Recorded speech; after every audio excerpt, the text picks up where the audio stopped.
though you probably can't buy this at an airport.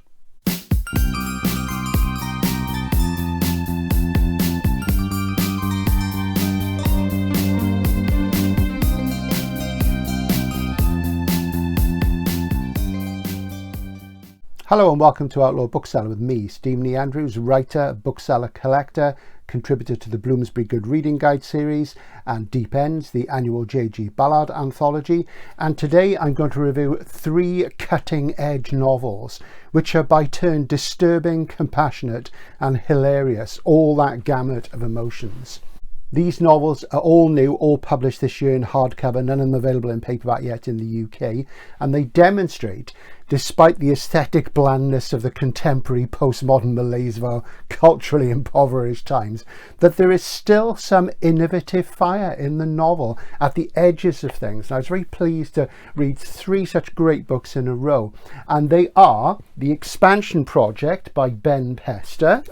There we go, very handsome, I think you'll agree, and that's published by Granite in demi format at $16.99. That's the most recently published one, and this came out round about sort of March, April, and this is Nina Allen's A Granite Silence from River Run in royal format at £20. And thirdly, this came out a couple of months ago, maybe 3 months ago, is Sky Daddy by Kate Folk, published by Scepter, and this is $18.99 in a very pretty demi format as well, so you can spend your book tokens on those now if you wish. We'll start with Ben Pester. Ben is a London-based author. He has one previous book to his name, which is a short story collection, and this, the expansion novel, is his debut, and it's a work of admirable brevity, just over 200 pages, which on the surface may be reminiscent of the sort of Generation Z corporate satires of the 90s, in which the existential, expression-freezing dread of finding yourself trapped in career hell between the protagonists of Bret Easton Ellis, Douglas Coupland, those sort of writers, is kind of evoked. Instead, it's an audacious, edgy and yet sympathetic high wire walk through a slipstream science fiction scenario that evokes Ballard, Tom McCarthy, and yet has a delicate gelato texture all of its own. The Expansion Project depicts Cat Meadow, a gradually swelling business park development reminiscent of the bland, extra-suburban locales that sprout around the liminal spaces of ring roads and out-of-town shopping malls. The characters in the novel appear to work for the Cat Meadow Ownership and Experience team, and I use appear advisedly, as the exact nature of Cat Meadow and its human agencies are somewhat nebulous, and this only makes things more interesting, but they're utterly familiar to anybody versed in the 21st century business parlance, the way we speak at work. Cat Meadow is as much a venue where the veiled conversations about tasking are as much exchanges about the language of work as it is a building project in itself. So as far as the reader will go, they will find themselves wondering who or what is the agency overseeing and expanding this expansion project. Thomas Crowley is our entry point, a Cat Meadow employee who is clearly distracted by his work, and so much so that his personal vagueness perhaps heralds a drift into a fugue state. It is Bring Your Daughter to Work Day, and Pester tenderly but tellingly shows Tom Crowley's attention fading between the impulsive energy of his brilliantly conjured daughter, who is called Hen, and his own focus, which is divided by mobile phone scrolling. This is caring parenthood afflicted by the background hum anxiety, which is a sigil of living our lives while walking the edgelands of virtuality and reality. So after negotiating his breakfast and trying to commute to work, and it's a very trying commute to work with the mercurial Hen, Tom's daughter, Tom discovers that it may not be Bring Your Daughter to Work Day after all. And after navigating the embarrassment that this brings between him and his colleagues, Hen goes missing. But was she ever there in the first place? It's worth mentioning that eggs pop up a few times in this narrative, and it's noticeable, and hen, of course, is arguably diminutive of chicken, so there's a linguistic gambit there which sends the reader skittering off in search of meaning. But is this a red herring?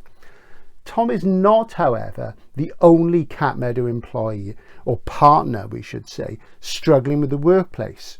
It's an environment where the HR department's benevolent focus on wellness and an air of uncertainty suggests a disturbed quietude among its teams that conceals a growing hysteria which is more likely to yield dumb confusion and silent tears instead of maniacal screaming. So in some ways, the expansion project is a more accessible and affecting take on Olga Raven's book The Employees from 2020, which perhaps relied a little too much on the info dump on his jacket blurb to make its point. And if you haven't read Raven's book, which is a Generation Starship novel rewritten for the postmodern Slipstream generation, it is being reissued by Penguin this November.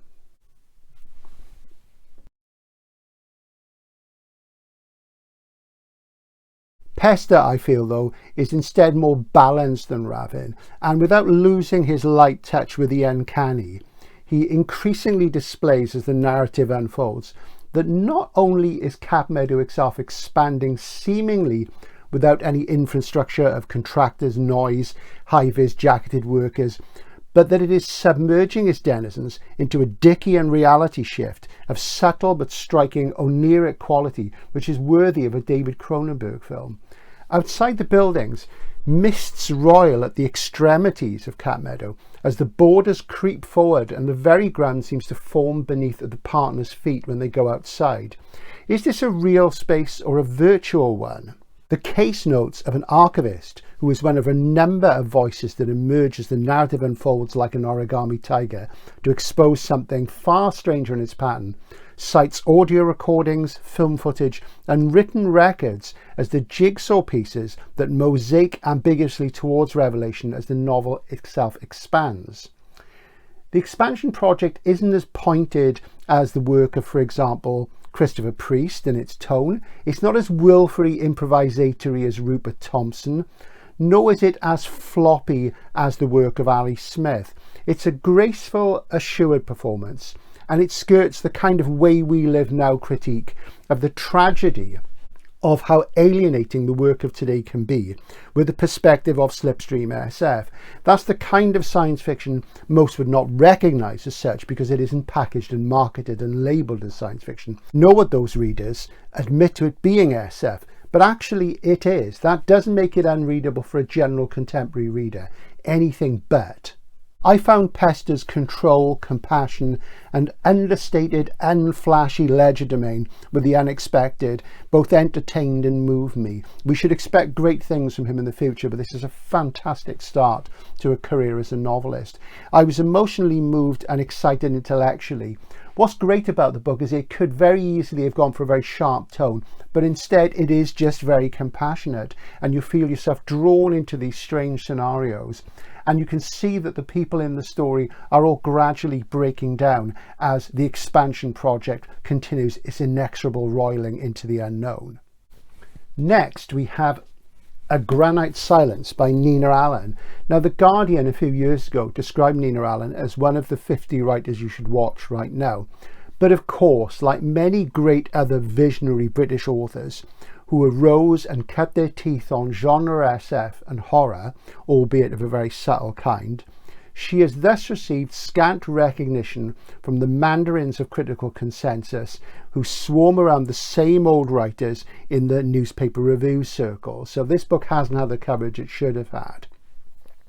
What Allen shows is an enviable and bold disregard for repeating any formula in her work, and she's guided really by what moves her as an individual and as a truly creative writer. She follows her instincts and follows her obsessions, and that to me is the way to literary greatness.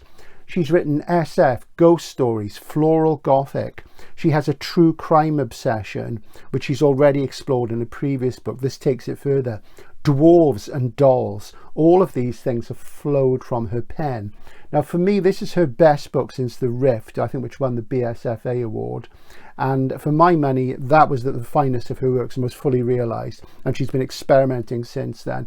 And that was a portrait of sisterly division, centering around a conceit that hinted at rationalised fantasy or maybe true SF. You'll have to read it for yourself to find out. But in the meantime, pick this up and give it a go, because it's very fine indeed. A Granite Silence could be described as crime faction. Now, faction is not a term I endorse, because I generally think it's another pointless neologism coined cynically with the intention of spawning yet another ersatz unnecessary subgenre.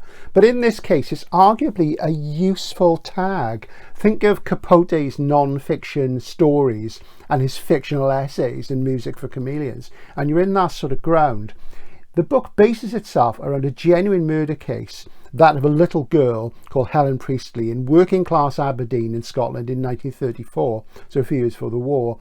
And the novel not only revisits the facts in the case of Helen Priestley, and it's beautifully researched, and yes, that's two half references to Stevenson's Hyde, of course Stevenson was a Scotsman, and Poe's Valdemar. Poe, father of detective fiction, and Stevenson, the Scots externalizer of fictional schizophrenia.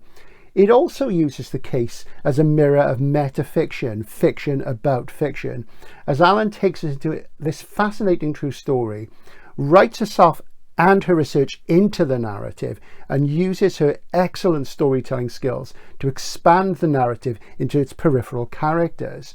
She plays the reader rather like a card trickster, even at times flashing up jokers that say, yes, I'm making this bit up, without ever losing the authenticity of the case's recounting.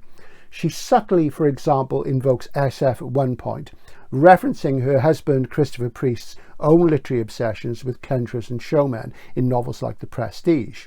Allen weaves in vignettes which creep up and reveal themselves as inset short stories that showcase her established mastery of that form, while keeping them from being needless digressions.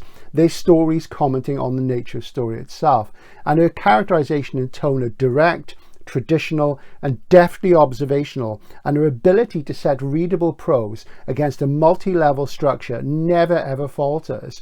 She really is banging it out on this one.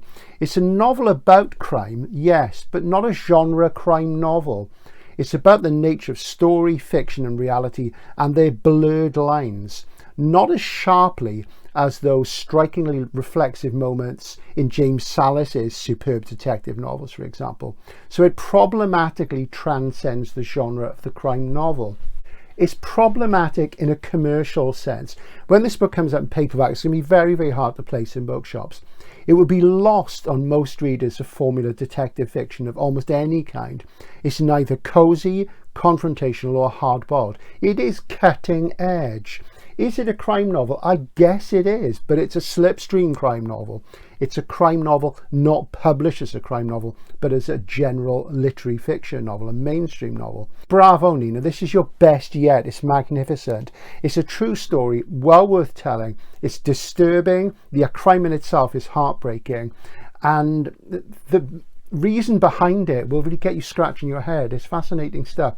There's a kind of banality of the mundane about it, which is nonetheless shocking, and it's evocative of its time and place. You can smell the streets of Aberdeen as you walk it pre-war with the characters. Wonderful stuff. Richard Osman, it's not. Her next book is going to be a co-written biography of J.G. Ballard called The Illuminated Man, and that comes up next year from Bloomsbury. The manuscript was begun by Christopher Priest, Nina's husband, who sadly died of cancer last year, and he'd written over 50,000 words. And Chris passed away, ironically, from prostate cancer, which is what killed Ballard as well. So the book has expanded to become both a biography of Ballard and Priest, of the nature of cancer and loss, and she's weaving the two together, and I think that's going to be an absolutely superb book. And this is almost a kind of harbinger of that. She's really upping her game after a period of experimentation which showed her fearlessly throwing any regard for commerciality aside. But Granite Silence, a fantastic book, one of my books of the year. Last, but by no means least, because these are all superb reads, is Sky Daddy by Kate Folk. Her debut novel. There was a short story collection called Out There, came out a couple of years ago. I reviewed that on the channel then, and it's best dismissed, if you wanted to dismiss it out of hand, as J.G. Ballard's Crash, but with airplanes. Yes, I had my doubts. So of course, when Crash was first published back in 1973, and this is a Jonathan Cape UK first edition, it was one of those things, a landmark work of sovereign originality, and it just coalesced, and it set out its stall, and instantly it was obvious that imitating it in any way was kind of a pointless gambit, because it was such at the edge, and its extremity would never ever be surpassed. People tried, of course. For example, there was that French film, Titane, a few years ago. But my critical knife was whetted and ready and glinted in the clear lights of criticism before I decided to read Sky Daddy. I'm just going to pop some things out of the way here. So while Out There had prepared me for folks, it was a mixed collection of stories, some brilliant, some not so great, from body horror to SF, surrealism, and much of it was highly promising. So I knew I really should give this a try and put my prejudices aside. So I was initially frustrated by my inability to find a first printing. It's already pretty rare, but I managed to get one, and here it is. It's a real beauty, isn't it? It has to be said. So the concept is, this is an airport novel of a different and refreshing essence, which naturally makes me think of Arthur Haley's 60s blockbuster Airport, which was the father of the 70s disaster movie, alongside Paul Gallico's Poseidon Adventure and the two novels, The Tower and The Glass Inferno. So this really is the ultimate airport novel. I bet you can't buy this at an airport. Sky Daddy is the story of Linda, who is 30 years of age, single. She's a San Francisco resident, and she resides in a single windowless in-law apartment adjacent to a Chinese family. She is at work a rock star social media moderator, and she specializes in hate and harassment. There are a few sort of content moderator novels out there at the moment, but I doubt whether any of them come up to this one. So she works for a company who is handling the outsourcing by various platforms of its troublesome trolls and dealing with them. And she's the best at what she does, but she doesn't get to handle violence or porn. Those are higher category posts. However, Linda has a secret. She is sexually attracted to aeroplanes rather than men or women or human beings at all, despite some co-worker storeroom dalliances in her previous job at Subway. Once a month, Linda spends her savings on an internal flight, a flight within the USA, aroused by turbulence and the glinting of steel nacelles, by chromium wingtips and the wind-shielded noses of commercial aircraft. Linda sees planes as her suitors, hoping to marry one by dying in a cataclysmic air crash in a highly charged erotic state. This is where Ballard's nightmare marriage, his words, of sex and technology is invoked most directly in the book, though in the acknowledgements, Folk mentions only Moby Dick specifically as one of the many influences she suggests she's had. But where Ballard would be cold, apocalyptic, and hyper-descriptive of the fetishistic detail of automobiles and accidents in Crash, Folk is softer, funnier, and this is where she succeeds in taking on this legacy. She decides to do something completely different with it, even though the subject's the same, and ultimately the climax could arguably be said to be similar or the same. She reflects her possibly more feminized take on machine sex and Ballard, but I've no hesitation in saying that he would have absolutely loved Sky Daddy, and he would have chortled at its sparkling take on this tiny subgenre that he owned. The Unlimited Dream Company and many of Ballard's aircraft stories kept popping into my head here, things like low-flying aircraft, and I'm also certain the Christopher Priest novel Airside, his last book, there we go, Airside, which if you haven't read you should, is fantastic, really sort of came to mind because this is a book that focuses on the spaces of the airport, but not in the same way as Priest. In Priest, It's on haste and confusion because they're very nervous spaces and they form a kind of literary hangar for Sky Daddy to park itself in. Linda's very at home with these places, whereas in something like Priest, you can feel the tension. It's a very funny book. There are jokes about the smell of feces always being in the air where she works and disappointment over donuts and other things. Linda is disarming, likeable. She had kooky. She's strange, admittedly. She has a first-person tone. She drops unself-conscious asides about failures to acknowledge things.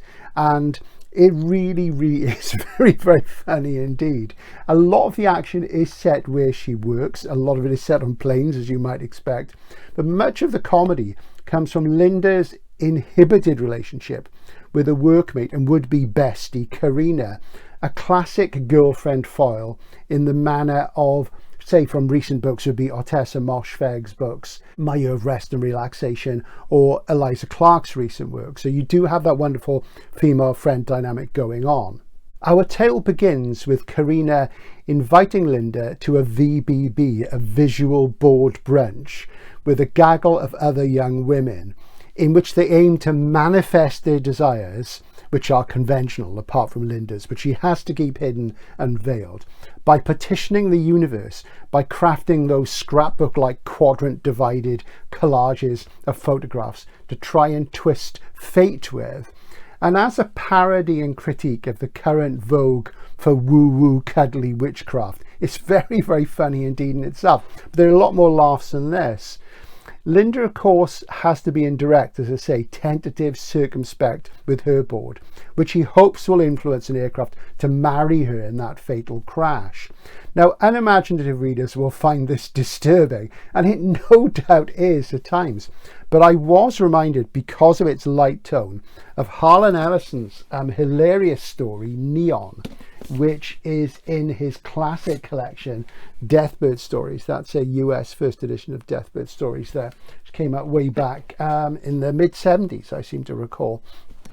And in Deathbird Stories, Neon is a story about a guy who has a neon implant in his chest, and there's a hilarious episode regarding a man who is arrested for attempting intercourse with a Goodyear dirigible, and he moves on from blimps to helicopters in his obsession, choppers, lol, and he becomes, visibly heated at the mention of an autogyro. So they've got that sort of thing in here, and it's very witty indeed. Folks' characterization is really pin sharp, and again it's very sympathetic and compassionate as we relish the descent into Linda's bizarre but recognizable world.